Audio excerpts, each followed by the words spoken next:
Welcome to the Radical Abundance Podcast, where we celebrate God's radical abundance in all things.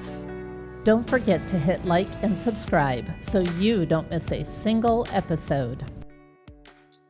Welcome to Radical Abundance. I'm your host, Teresa Janzen, and today we're going to mix things up a little bit. We're going to start the year off with just a conversation style interview between Dan and I. This is my husband, Dan Janzen. If you haven't met him before, welcome to Radical Abundance.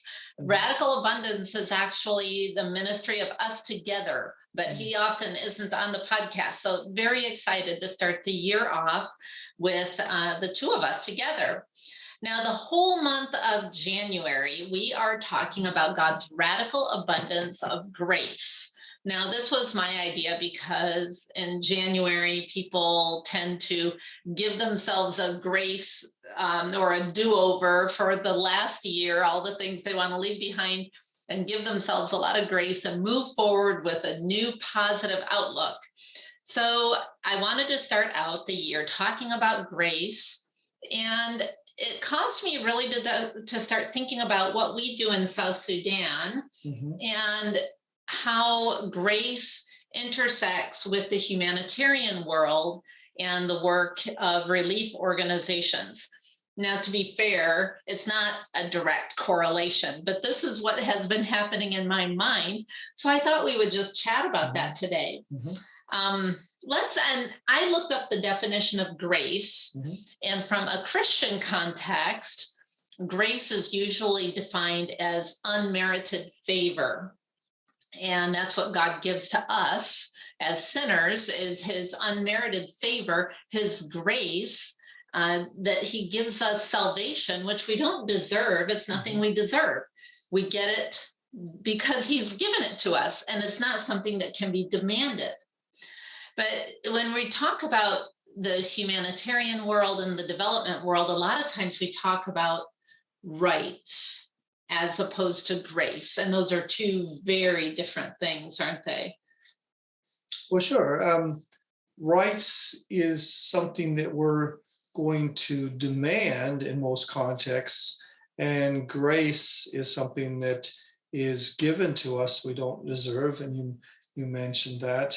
But it seems the humanitarian focus has been almost exclusively moved from originally the needs-based system to a rights-based system, and approaching things from a rights-based system has some problematic elements to it. And so we're going to talk about that a little bit. Is there's a lot of things that are good about rights. We have the Bill of Rights in our Constitution, and there is much good that comes from that. But in the context of a worldview that sees a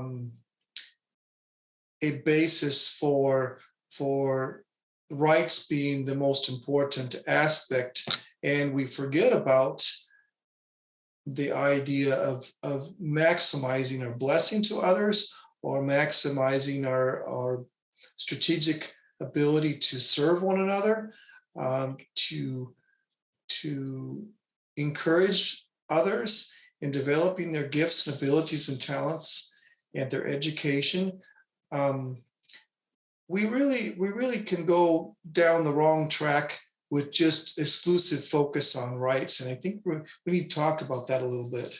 I think you're right. One of the things, as I was thinking about the relationship between grace and rights, which again was just totally in my own mind, no one else is comparing the two that I'm aware of. The one thing I thought we can say about both grace and rights is that they're both a result of the fact that we live in a fallen, sinful world. If it wasn't for the fact that we live in a fallen, sinful world, we wouldn't need grace. We wouldn't need God's unmerited favor. And we also wouldn't need rights, because rights are kind of this human construct that we developed to treat each other the way we should be treating each other. And I tried to find a definition for what is human rights. And what I learned is that no one can really agree what are our rights. Now, there are some that people are pretty sure about, and they've even written the Declaration of Human Rights. The Universal Declaration of Human Rights has been written, and it talks about a lot of things. But those things that are talked about in the Declaration of Human Rights certainly are not really universal. People aren't experiencing all of those things. Like, for example, it says that you can't be arrested without knowing why you're being arrested. Well, all over the world, people are arrested every day without knowing why. And is that the right thing? Of course, it's not right. But that's why people have tried to develop this idea of human rights, was to make us behave the way we ought to be behaving if we were in good relationship with one another. It's an accountability system, but the accountability system must be predicated on the basis of a correct worldview. And without a correct worldview, anybody's rights can usurp someone else's rights. And that is where we get into real problems here. If we consider what was happening in the book of Judges, it says that there was no king of Israel, but everyone did what was right in their own eyes. And there are two different ways to look at that, but I think the way that we really want to consider that, that fits the context of what's been written in the Bible, the one that I think the authors actually intended to mean is that there's a lot of problems when everybody is doing what is right in their own eyes. And if you look in other passages in the Bible, it talks about not doing what you think is right, but actually what we do is seek to follow Jesus' example. We seek to honor God. We seek to put the fellow human being first, and to yield our rights to God, and to seek to be maximizing the blessing to others.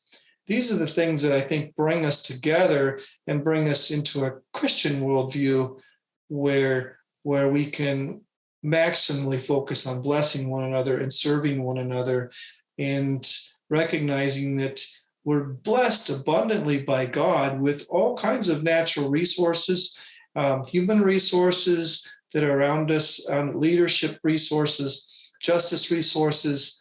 Those things are all originally coming from God, and we recognize that we're just stewards of these things.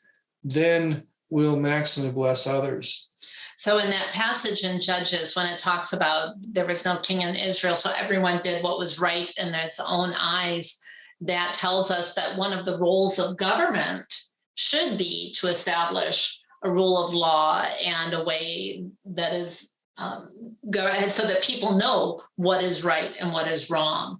And that's actually one of the things I read when I was reading about the definition of rights and human rights, is that it is a way of people even knowing what is morality, what is the moral thing.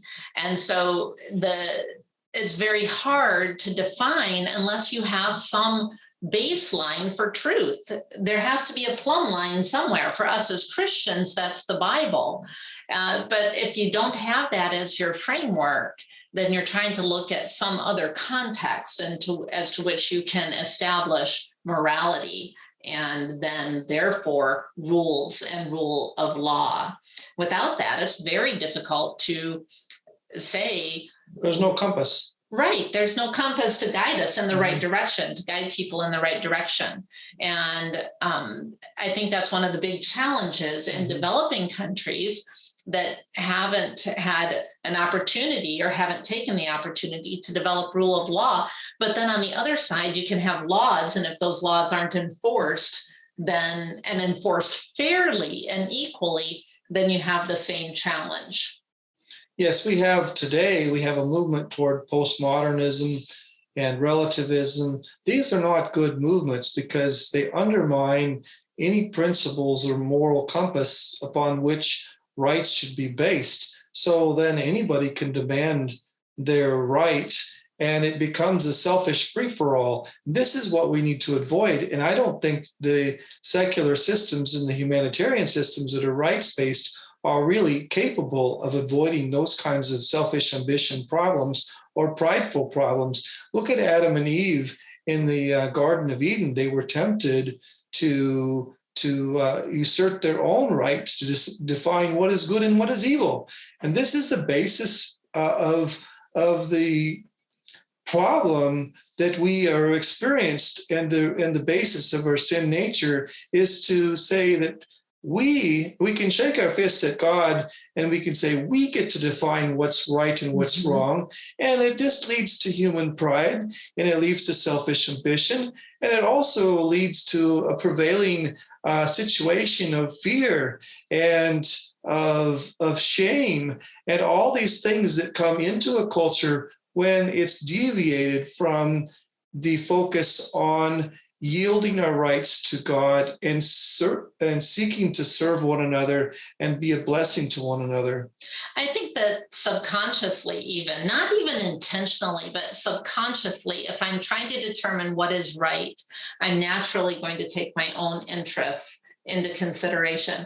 I remember when I was a little girl, my mom had a rule that if we were splitting something, one person split and the other one got to pick which piece they wanted, right? And so then you try to be extra fair if you're the one who's splitting so that the other person has two really good choices. Boy, if we could do that with everything, where one person makes the rules, but the other person gets to determine, how that goes, who gets which part, that would be great. But unfortunately, life is not as simple as splitting the last piece of chocolate cake.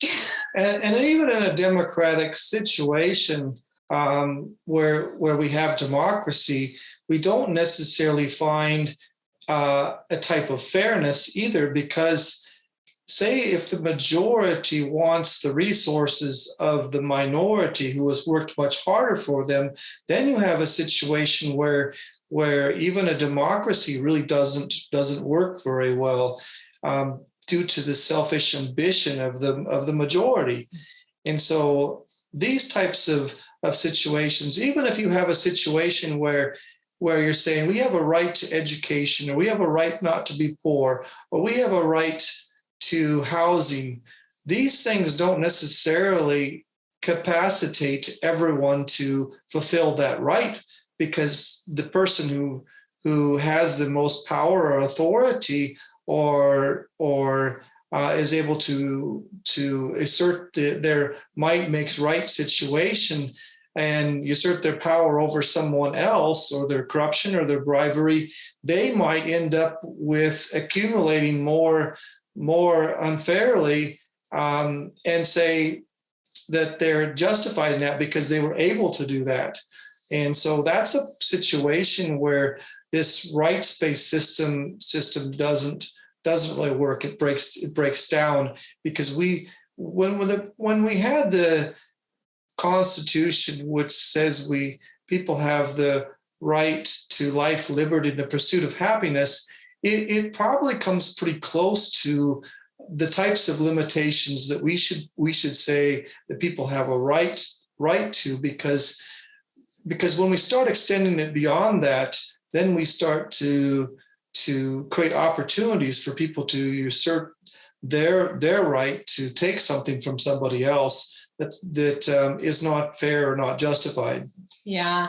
Well, when I think about this whole idea of a rights-based approach to humanitarian development, and that's where the context where you and I work all the time, I, again, did some research on this, and it was in the 90s, I think around 97, when the UN switched from a needs-based approach to a rights-based approach. And so prior to that, they would assess what are human needs, what are the needs that people have, and then try to deliver those needs. And the idea was if you give people what they need, then they'll develop. And then they switched to a rights-based approach. And supposedly the rights-based approach involves a balance between building the capacity of the duty bearer, which in most instances is the government that should be providing and protecting and giving people the rights in their society. So building the capacity of the duty bearer, and then informing and encouraging the rights holder to know their rights and to ask for their rights to be delivered to them. But it doesn't quite work out that way in the real world.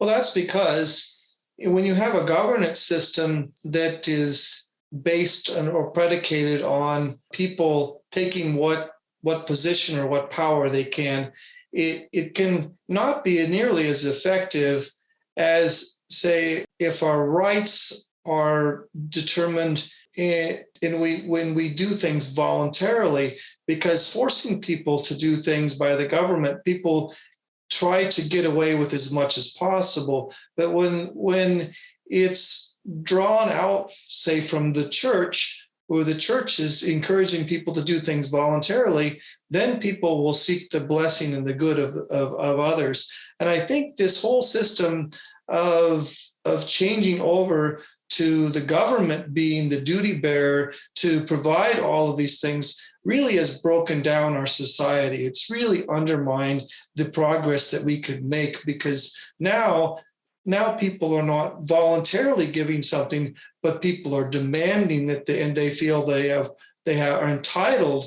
And this is what we produced in these situations where we focused on rights bases. We've produced an entitlement system, a system that says you're entitled to these rights, and then encouraging that leads to envy, where people try to suppress someone else because they're jealous, or they try to make someone else's situation worse, or that it leads to looting, it leads to corruption, because anything can be justified. Once you start feeling entitled, then anything is justified after that. And with the tribal environments where people are already conditioned that it's right to take something from another tribe also leads to the slippery slope and sears our conscience. And so this conscience searing in all these contexts is inevitably leads to a lot of problems in society. And it depends so much on the culture in which you're working too, because in some cultures, people do think that like property should be distributed a little bit more evenly, or not just property as in land, but wealth and goods and assets. If one person has something more than than another person has, they should be sharing what they have. That's some cultural perspective. And so if my perspective is that my right is to have what you have, then you need to give that to me. And if I begin to feel entitled, then it can actually really break down to lawlessness even. Yeah, and you'll shame me because I'm not giving it to you. And then nobody wants to get ahead because everybody fears being shamed and having to give up all the extra work they put into something. So it suppresses any progress that can be made.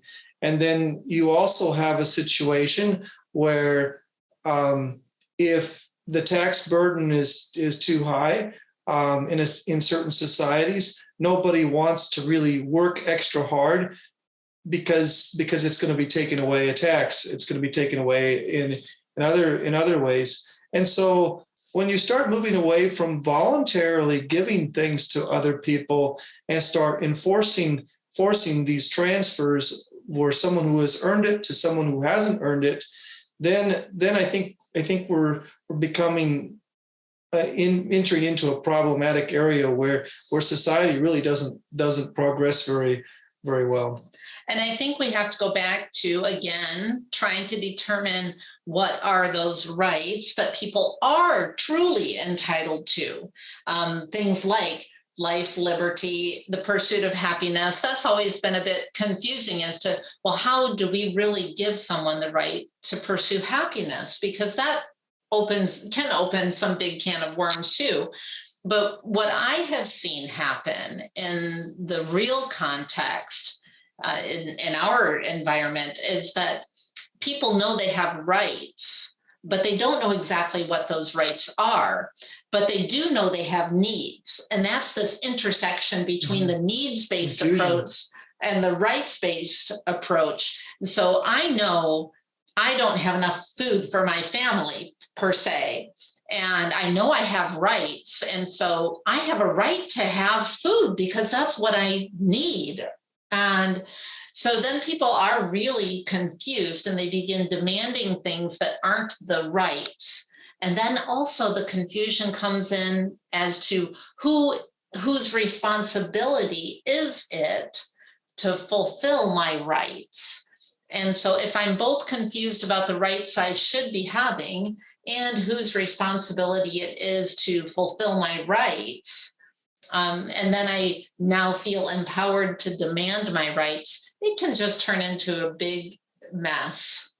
But when we take a step back here, let's define what is good for society. Human flourishing should be the standard. We often see this standard being altered from other worldviews that undermine human flourishing.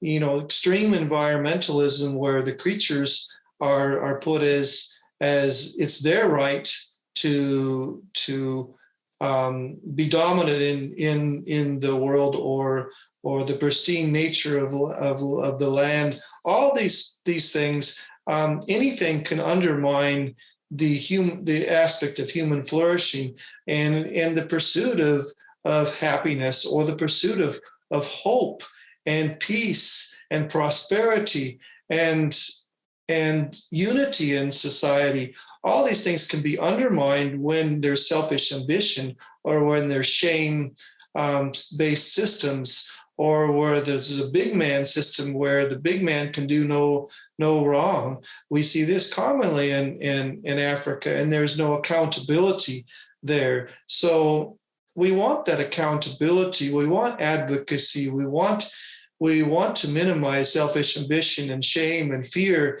This is why we're promoting the Christian worldview. Mm-hmm. You know, the one thing I think about when I think about rights in the Bible, this is a totally different path. Mm-hmm. I think about, I think it's in John 1:12, and it says, and to those who received him, he gave the right to be sons of God or children of God. And that's the right that, of course, we want to aspire towards. And when we see ourselves as children of God, then we see each other equally, which is what rights are all about, is that regardless of where you were born and what you look like and who you are, you are equal to me. We each have value. So if we're all children of God, then we can hopefully get more into a family, a healthy family situation, instead of in this idea of trying to demand what I think I should have from whomever I think should be giving it to me. And that brings me to a real consideration of a pivotal point in history. We think of Jesus as coming as a pivotal point in history, but I'm also thinking of another pivotal point in history where this whole system came upon a tremendously good foundation for modern governance, and that was the Magna Carta, when it was recognized that the king really didn't have a right to do whatever he wanted to do. And these merchant systems, where they had accumulated some wealth and they were starting to pay attention to advocacy and accountability, they went to the king and they held him accountable, and they said, you don't have a right to do whatever you want. Your rights come from God. And so we must ordain that our rights come from God, and that God is really owner of everything, and we're just temporary stewards. And once that principle is permeated into society and becomes part of our worldview, then it opens the door for peace and human flourishing and tranquility and in unity in society, where we're seeking to bless one another. And there's an opportunity for accountability and advocacy. And that comes from recognizing God is owner and we're temporary stewards, and we yield our rights to God, and everybody must be accountable to do what is right.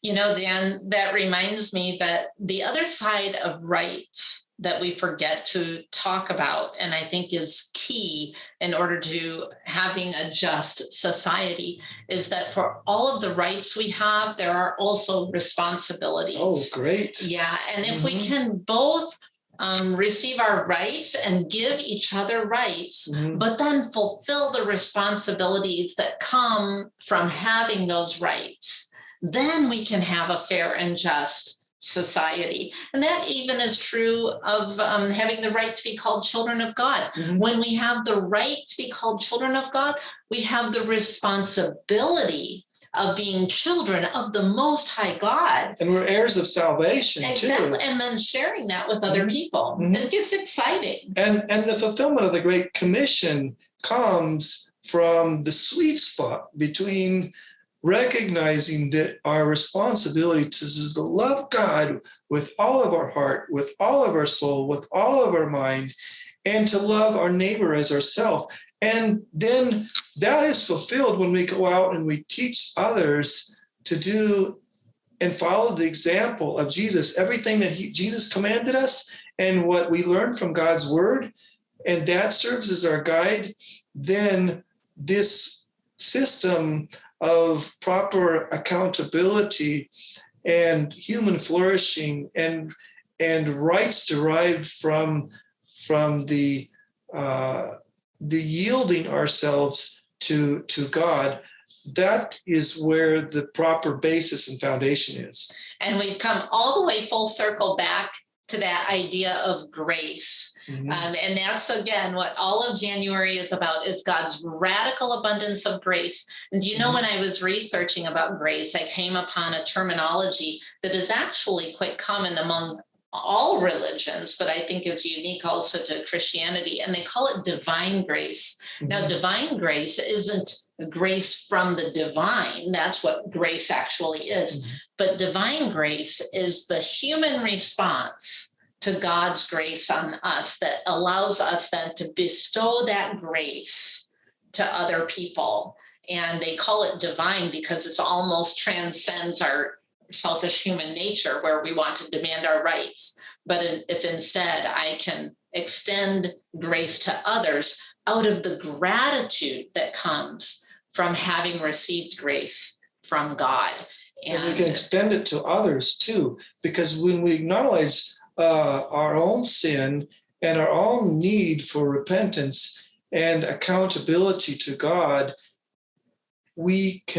that's really the basis for grace. Yeah. Absolutely. And I think this has been a fun conversation for me to have with you, especially because as a husband and wife, we really experience that. And anyone out there who's married, you know, when you live with someone, you need to receive some grace and then also extend some grace. And I know you'll say to me, well, that's what keeps me humble, and that's what allows me to extend grace to others. And so I have to remind myself that sometimes too, that, wow, I definitely have received plenty of grace from God, but also from you. Thank you.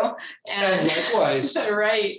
So then we can extend it to one another, but then we can extend it to other people too. And you know, the thing that gets me, because we are Christians and we have the right to be called sons of God, we have the responsibility of this knowledge that other people may not have.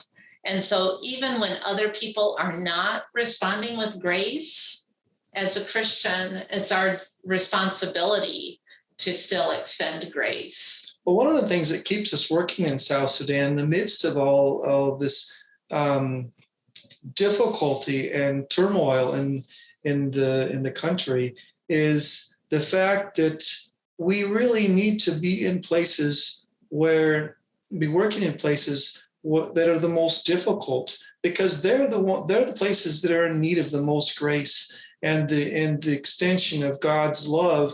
They need the love the most. You've said that before, you know, when I've had a rough day and I've encountered something, you'll say, that's why we're here. That's exactly it. And that keeps us going in South Sudan, is knowing that these difficulties we experience, particularly with other people, are the very reason why we're there, because we're planting a seed of grace and working the Great Commission and extending love and compassion to places where there's not as much love and compassion, there's not as much Christian worldview in place. And that's where we need to go. And these are the most needy places. Well, this has been a great time. It's been a lot of fun talking about God's radical abundance of grace, kicking off 2022. I think we all need a little bit of grace after the last couple of years that we've had. It's been some challenge, but those challenges are exactly why we're here. It gives us purpose and gives us something to work towards and work together towards. So Happy New Year, and I wish you God's radical abundance in your life.